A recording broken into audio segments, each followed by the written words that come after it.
Chapter 10. One Mystery Solved. The air was warm. It was dawn.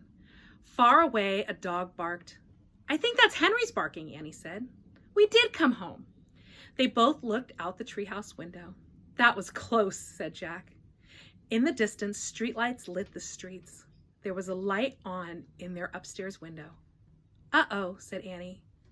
"I think Mom and Dad are up. Hurry." "Wait." In a daze, Jack unzipped his backpack. He pulled out the castle book.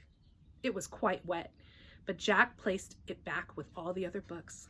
"Come on, hurry," said Annie, scooting out of the treehouse. Jack followed her down the ladder. They reached the ground and took off between the gray-black trees.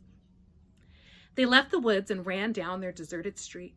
They got to their yard and crept across the lawn, right up to the back door. Jack and Annie slipped inside the house. "They're not downstairs yet," whispered Annie.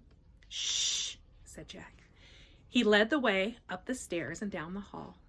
No sign of his mom or dad, but he could hear water running in the bathroom. Their house was so different from the dark, cold castle, so safe and cozy and friendly. Annie stopped at her bedroom door. She gave Jack a smile, then disappeared inside her room. Jack hurried into his room. He took off his damp clothes and pulled on his dry, soft pajamas. He sat down on his bed and unzipped his backpack. He took out his wet notebook. He felt around for the pencil, but his hand touched something else. Jack pulled the blue leather bookmark out of his pack.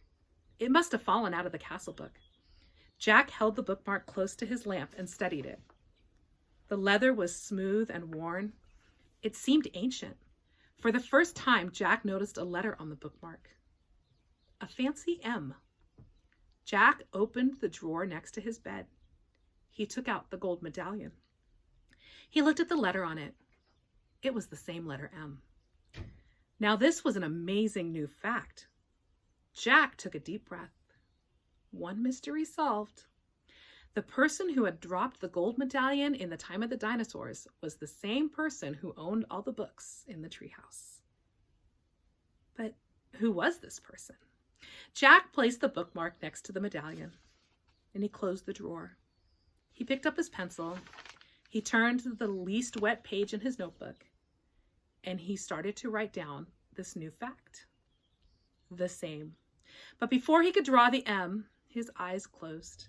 He dreamed they were with the night again, all three of them riding the black horse through the cool, dark night, beyond the outer walls of the castle, and up over a moonlit hill into the mist.